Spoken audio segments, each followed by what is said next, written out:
भारत में बागाती कृषि चल रही थी अपनी। तो इसी क्रम में आज पार्ट 2 में अपन ने पार्ट 1 में पहले भारत में बागाती कृषि में अपने भारत के भूगोल में बागाती कृषि में चाय की उत्पादन वितरण, भारत में चाय पड़ी थी कि चाय का भारत में उत्पादन कहाँ होता है, उसका क्षेत्रफल कहाँ फैला हुआ है, भारत में चाय कहाँ उगाई जाती है और चाय की कितनी किस्में हैं। तो अपन चाय के बारे में पढ़ा। अब पार्ट 2 में इस वीडियो में अपन अगला जो कॉफी, इसी में पेय पदार्थ के रूप में, नगदी फसल के रूप में, अपने एक व्यापारिक फसल के रूप में भारत में जो एक बागाती कृषि के रूप में चल रही है। भारत में कुछ अपने वैज्ञानिक नाम भी अपन ने पढ़े थे, जिसमें विभिन्न कृषियों के कुछ विशिष्ट नाम दिए गए हैं, जिसमें अपन आज थोड़ी सी वो नाम वापिस रिपीट कर लेते हैं या जानकारी प्राप्त कर लेते हैं। जैसे पौधों को हवा में उगाना, पौधों को हवा में उगाना, उस कृषि को जैसे एरोपोनिक कहते हैं। एरोपोनिक मीन्स पौधों को हवा में उगाना। इनके कुछ विशिष्ट नाम हैं। भारत में जो खेती की जाती है, भारत में जो कृषि की जाती है, और उस कृषि के अंतर्गत कुछ विशिष्ट नाम दिए गए हैं। उन विशिष्ट नामों में जैसे एरोपोनिक अर्थात जो पौधे हवा में उगाए जाते हैं उसको एरोपोनिक के नाम से जाना जाता है। इसी प्रकार से अपने जो मधुमक्खी का पालन होता है, मधुमक्खियों का पालन होता है, उसको अपने एपीकल्चर बोलते हैं। एपीकल्चर मधुमक्खी का पालन एपीकल्चर कहा जाता है। वैज्ञानिक नाम है। काफी बार छोटे से छोटे कंपटीशन के एग्जाम से लेकर के बड़े से बड़े वैज्ञानिक नाम या विशिष्ट नाम आते हैं कि एपीकल्चर में किसको सम्मिलित किया जाता है। तो उनमें जैसे कीट पालन है, मधुमक्खी पालन है, तो मधुमक्खियों का पालन किया जाता है। और इन मधुमक्खी का जो अपने जिसको बोलते हैं अपने बी कीपिंग, इसको बी कीपिंग जैसे बोलते हैं, मधुमक्खी पालन, उसको अपने एपीकल्चर के अंतर्गत रखते हैं। और जो कृषि बागाती कृषि के रूप में आती है, बागान के रूप में आती है, प्लांटेशन के रूप में आती है, जैसे चाय है, कॉफी है, तंबाकू है, ये सारी बागाती कृषि आती है। तो बागाती कृषि के अंदर हॉर्टिकल्चर कहा जाता है। तो अपने ये जो पार्ट 1 और पार्ट 2 जो वीडियो चल रहा है, अपना जो चाय और अपना कॉफी, कहुआ जिसको बोलते हैं, कहुआ या कॉफी, इंग्लिश का शब्द कॉफी है और हिंदी का कहुआ, पेय पदार्थ है, पेय फसलें चल रही हैं। जो जीवन में, दैनिक जीवन में अपने चाय पीते हैं, इसी प्रकार से कॉफी भी एक कहुआ जिसको बोलते हैं। तो ये जो कहुआ है वो अपने बागाती कृषि के अंतर्गत, विशेष करके हॉर्टिकल्चर के अंतर्गत आता है। इसी क्रम में अपने फूल विज्ञान जो होता है, फ्लोर कल्चर जिसको बोलते हैं, फ्लोरिकल्चर अर्थात फूल विज्ञान, कुछ वैज्ञानिक नाम है कृषि के। और अपने एक होता है जिसको अपने फल विज्ञान बोलते हैं, फल विज्ञान। तो ये पोमोलॉजी होता है, ये पोमोलॉजी के अंतर्गत फल विज्ञान कहा जाता है। और अपने जैसे भूमध्य सागरीय क्षेत्र में खट्टे रसदार फल, विशेष करके अंगूर की खेती, खट्टे रसदार फल में अंगूर की खेती होती है, उसको विटीकल्चर कहते हैं। विटीकल्चर, अंगूर की खेती जो होती है उसको विटीकल्चर कहा जाता है। केंचुआ पालन होता है, उसको वर्मी कल्चर, केंचुआ पालन की खेती है वो वर्मी कल्चर कही जाती है। और अपने मत्स्य जो पालन होता है, वो मछली का जो व्यवसाय है, जो समुद्र तटीय क्षेत्र में मत्स्य व्यवसाय बड़ा एक संसार में एक जिसको बोलते हैं अपने मछुआरों का जो जीवन होता है, खेती होती है, जलीय खेती बोलते हैं अपने। उस जलीय खेती को जो मत्स्य पालन होता है उसको पिस्सीकल्चर बोलते हैं। पिस्सीकल्चर अर्थात है मत्स्य पालन, पिस्सीकल्चर। इसी क्रम में अपने रेशम उद्योग जो रेशम के कीट या रेशम के धागे, तो सेरीकल्चर, रेशम उद्योग को सेरीकल्चर। और एक जैसे रेशम कीट हेतु होता है जो शहतूत बोलते हैं अपने, शहतूत एक प्रकार का पेड़ होता है और उस पर रेशम के कीट पाले जाते हैं और वो कीट अपने मोरिकल्चर के नाम से जाने जाते हैं। सहतूत यानी कीट, सहतूत पर जो कीट पाले जाते हैं, यानी कि कीट पालन हेतु जो सहतूत होता है उसके जो खेती करते हैं उनका विशिष्ट नाम है मोरिकल्चर। तो इस प्रकार से अपन ने ये जो कुछ विभिन्न कृषियों के विभिन्न जो विशिष्ट नाम हैं वो देखे, जैसे एरोपोनिक हवा में उगाने वाले पौधे, एपीकल्चर मधुमक्खी पालन, हॉर्टिकल्चर बागाती कृषि, फ्लोरिकल्चर फूल विज्ञान, ओलेरीकल्चर जैसे अपने जिसमें बोलते हैं सब्जी विज्ञान, फल सब्जी उगाते हैं, और पोमोलॉजी फल विज्ञान, और जिसको बोलते हैं विटीकल्चर, इसमें अंगूर की खेती आ गई, वर्मी कल्चर केंचुआ पालन आ गया, और सेरिकल्चर रेशम उद्योग आ गया, और अपने ये मोरिकल्चर ये रेशम कीट के हेतु जो सहतूत होता है उसकी खेती प्रकार से विशिष्ट नाम है। ये चाय अपन ने पढ़ी, चाय का उत्पादन पढ़ा, चाय की खपत पढ़ी और चाय का व्यापार पढ़ा। इसी क्रम में आज अपन कहुआ पढ़ेंगे, कॉफी। भारत में इसी दूसरी जो पेय पदार्थ की जो फसल है उसमें अपने कहुआ, कॉफी जिसको बोलते हैं, कहुआ एक बागाती खेती है, एक अपने यूं समझिएगा कि पेय फसल है। चाय और कॉफी एक ही, जहां पर चाय की खेती होती है वहीं कॉफी होती है, और जहां पर अपने कॉफी होती है वहां चाय की होती है। लेकिन भारत में चाय का उत्पादन पूर्वोत्तर भारत में होता है, विशेष करके अपने असम, पश्चिम बंगाल, दार्जिलिंग वगैरह यहां होता है। लेकिन भारत में कॉफी का उत्पादन कर्नाटक, केरल और तमिलनाडु 3 राज्य महत्वपूर्ण है। दक्षिणी भारत में कॉफी का सबसे ज्यादा जो प्रथम स्थान है उत्पादन और अपने जो व्यापार में जो निर्यात की दृष्टि से, तो सबसे पहले स्थान पर आता है कर्नाटक, और दूसरे स्थान पर केरल, और तीसरे पर तमिलनाडु। कर्नाटक, केरल और तमिलनाडु इन 3 राज्यों का महत्वपूर्ण योगदान है। ये अपने कहुआ उत्पादन में अपना प्रथम स्थान रखते हैं।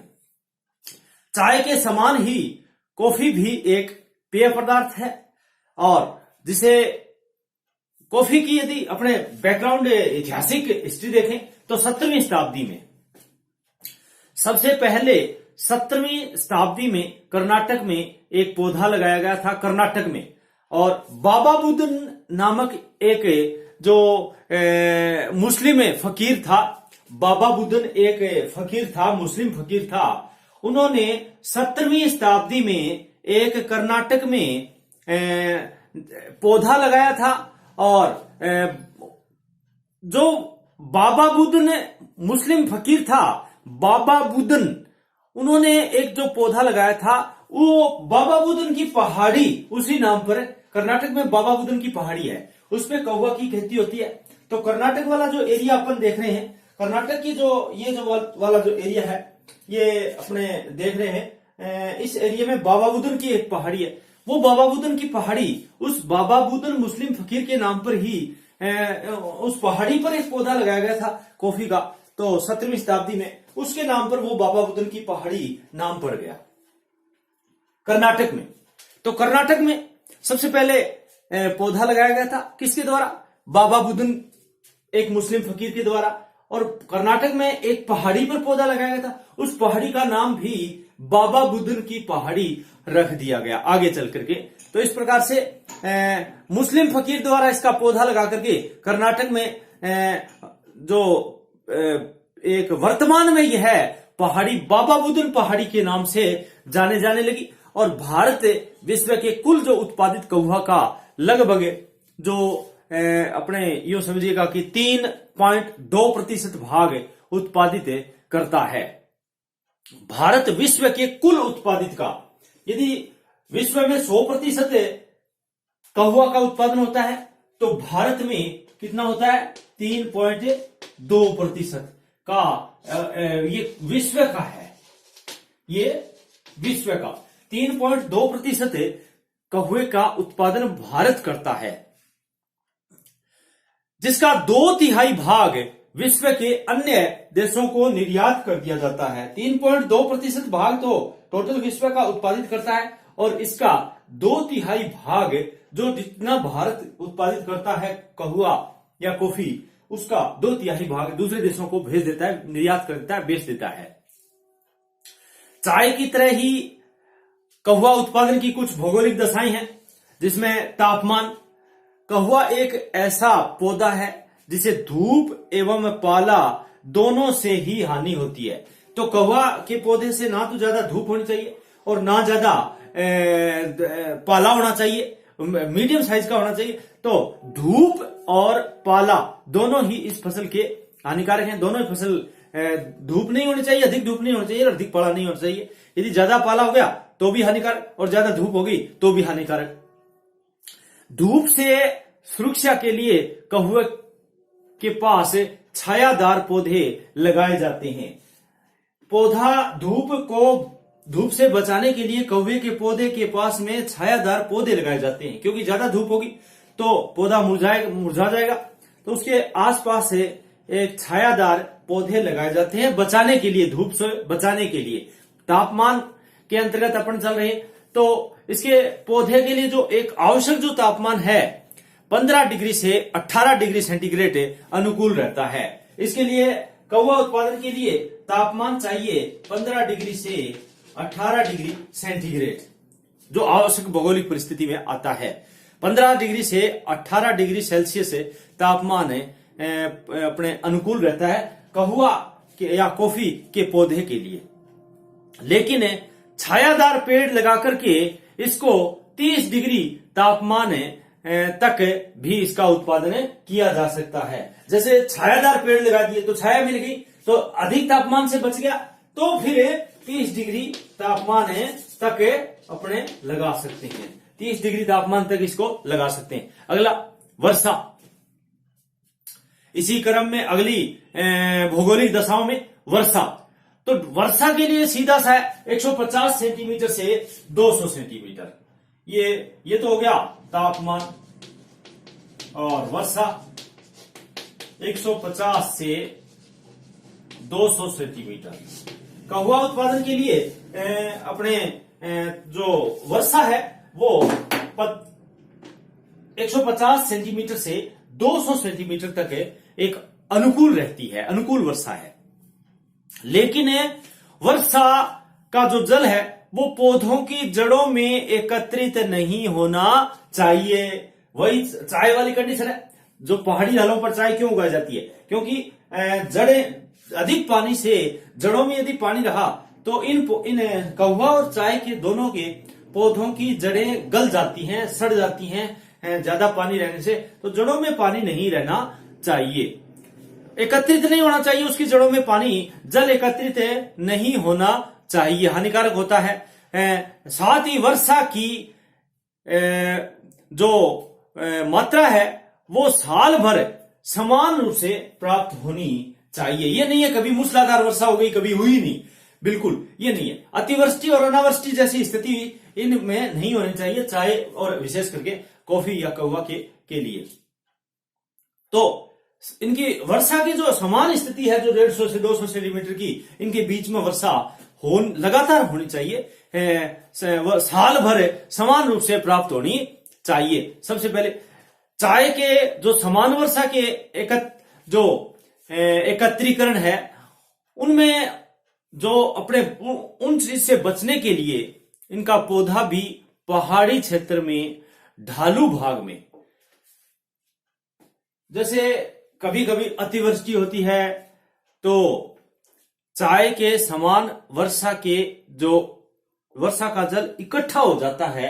एकत्रीकरण का मतलब उनकी जड़ों में इकट्ठा हो जाता है या कई जगह इकट्ठा हो जाता है। उससे बचने के लिए पहाड़ी ढालों पर, पहाड़ी ढालों का मतलब ये हुआ कि 600 से 1600 मीटर की जो ऊंचाई है, 600 से 1600 मीटर की जो पहाड़ियां हैं उन पहाड़ियों पर अपने चाय का या कॉफी का पौधा लगाया जाता है। इसके बाद में अपने आते हैं मिट्टी। जैसे वही कंडीशन भौगोलिक परिस्थिति में अगली मिट्टी। तो लोहा एवं चूना युक्त, चूने तत्व होते हैं जिसमें फास्फोरस या हड्डियों की खाद भी होनी चाहिए, फास्फोरस युक्त और लोहा युक्त काली दोमट मिट्टी कहुआ के लिए उपयुक्त है। काली दोमट मिट्टी, थोड़ा सा ध्यान देने योग्य बात है कि कहुआ उत्पादन के लिए मिट्टी लोहा युक्त होनी चाहिए, चूना युक्त होनी चाहिए, काली और अपने दोमट मिट्टी इनके लिए एक उपयुक्त रहती है।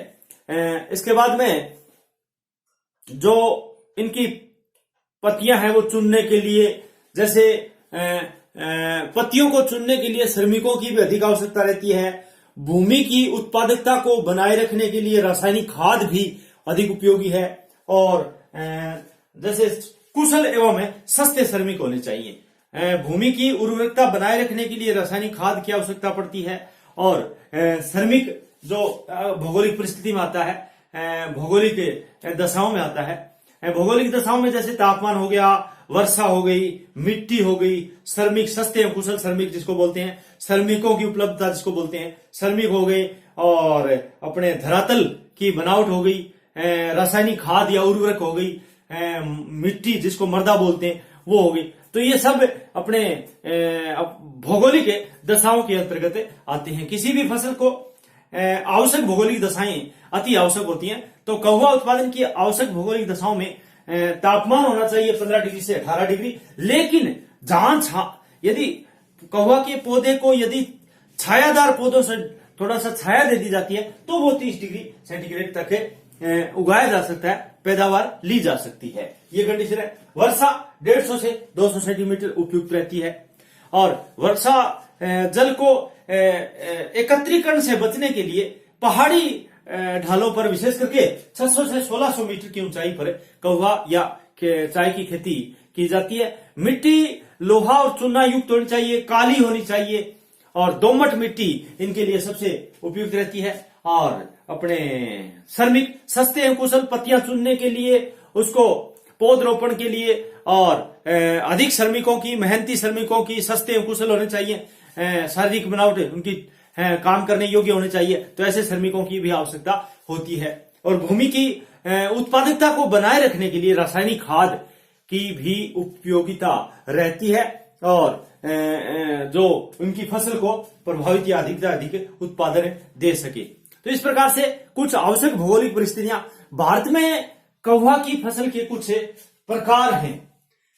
भारत में कहुआ की फसल के लिए जो मुख्य रूप से कहुआ होता है वो भारत में कई रूपों में अपने इसको कह सकते हैं कि इनके जैसे आता है अपने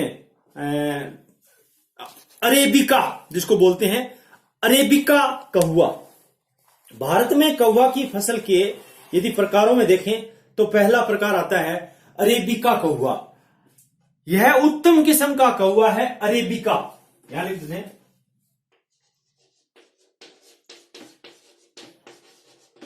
अरेबिका कहुआ, ये पहला प्रकार है। भारत में जो कहुआ होता है यह उत्तम प्रकार का होता है। उत्तम प्रकार की एक ये अरेबिका नाम की एक प्रजाति है। कहुआ की फसल के प्रकारों में अरेबिका उत्तम किस्म का कहुआ, और अधिकतर 750 से 1500 मीटर की जो ऊंचाई पर, 750 से 1500 मीटर की ऊंचाई पर जो उत्पादित किए जाने वाला पौधा है, उत्पादित किया जाता है। और भारत में कुल उत्पादित कहुआ में इस अरेबिका कहुआ का जो योगदान है वो 48% है। भारत में यदि कुल कहुआ का उत्पादन होता है उसका 48% अरेबिका कहुआ या अरेबिका प्रकार का योगदान है। तो ये पहला जो उत्तम प्रकार का एक कहुआ की वेराइटी जिसको बोलते हैं अपने। और इसी प्रकार के दूसरे क्रम में रोबेस्टा कहुआ, रोबेस्टा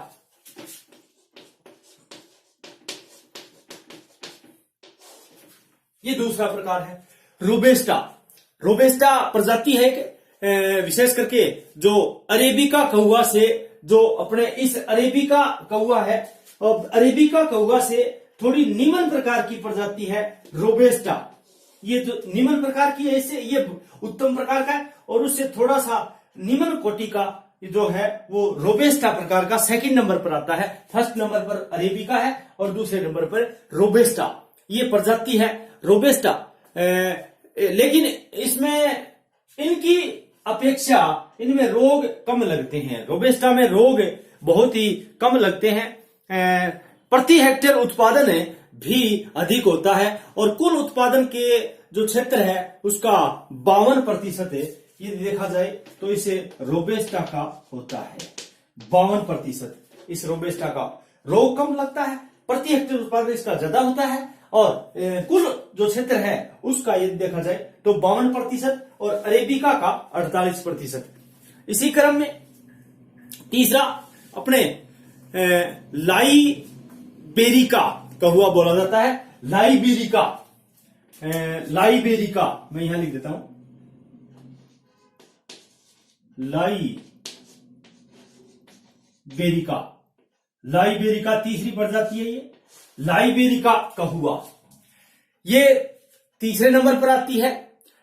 भारत में इसका बहुत ही कम का मतलब भारत में ये मात्र 10% लाइबेरिका किस्म का कहुआ उगाया जाता है। कम उत्पादन होता है और निम्न श्रेणी का कहुआ होता है।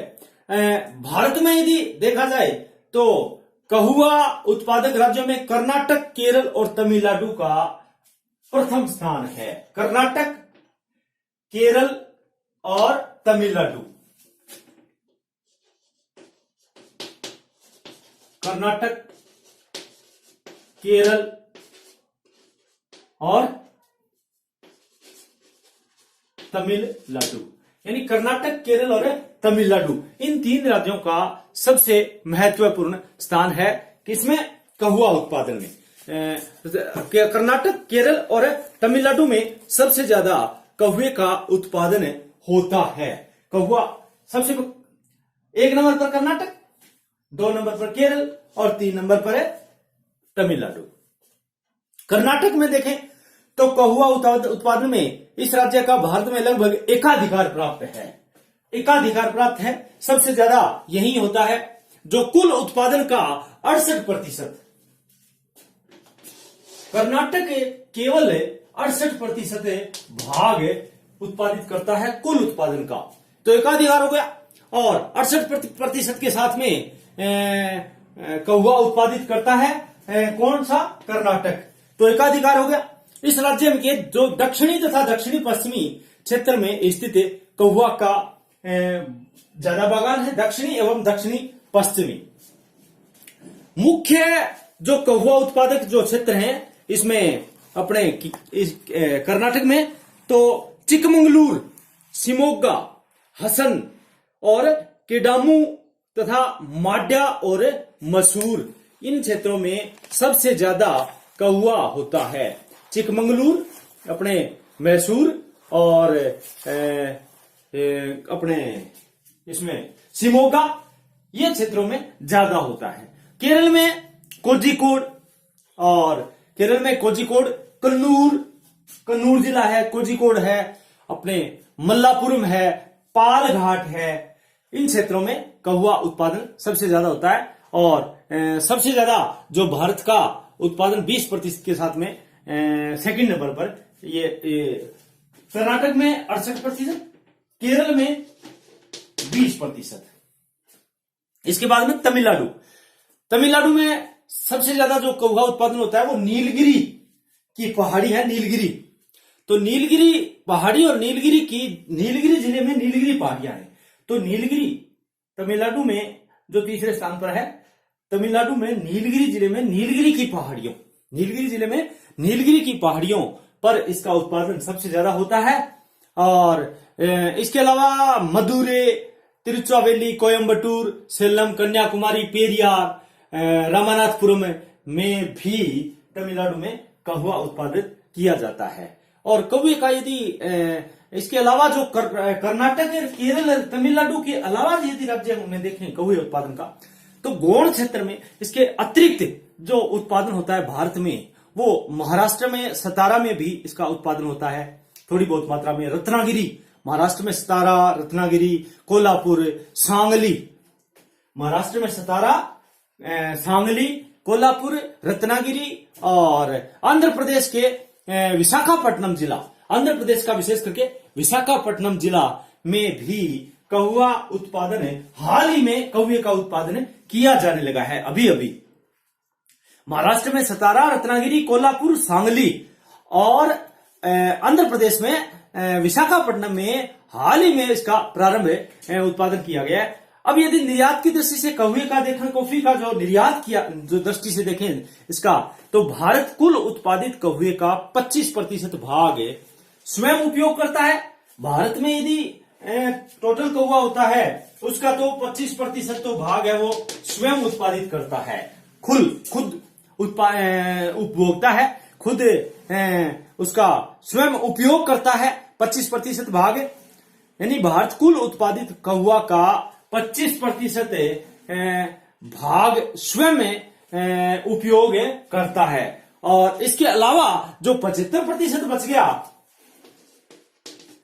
शेष बचा जो 75% जो कौवा है वो विदेशों में निर्यात कर दिया जाता है। तो भारत में कुल उत्पादित का 25% तो खुद स्वयं उपयोग करता है और 75% विदेशों में निर्यात कर दिया जाता है। भारत में उत्पादित कौवा का निर्यात रूस, भारत में कौवा होता है जहां पर केरल, कर्नाटक, तमिलनाडु और आंध्र प्रदेश के जिले देखिए अपन ने, महाराष्ट्र के इसमें अपन ने ये महाराष्ट्र के जो सतारा, रत्नागिरी, कोल्हापुर, सांगली में हाल ही में अभी उत्पादन शुरू हुआ है। इनमें सभी भारत में टोटल कौवे का जो उत्पादित जो होता है उसका निर्यात रूस में सबसे रूस भेजते हैं।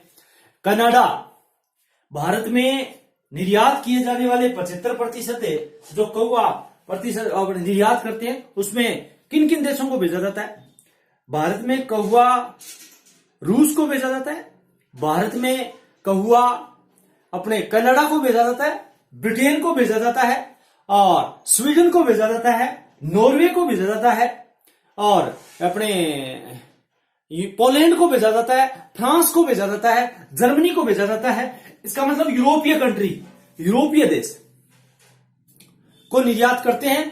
थोड़ा सा ध्यान देने योग्य बात है कि भारत में उत्पादित कौवा का निर्यात रूस, Canada, Britain, Sweden, Norway, Poland, France, Germany और इसके अलावा ऑस्ट्रेलिया और इराक, ऑस्ट्रेलिया और इराक अपने अरेबियन कंट्री में इराक को भी निर्यात कर दिया जाता है। ऑस्ट्रेलिया और इराक इत्यादि देशों में इसका निर्यात किया जाता है। भारत को कौवा निर्यात में, भारत को कौवा निर्यात में जो प्रतिस्पर्धा, एक कंपटीशन है वो ब्राजील, दक्षिण अमेरिका में सबसे बड़ा देश ब्राजील से प्रतिस्पर्धा करनी पड़ती है।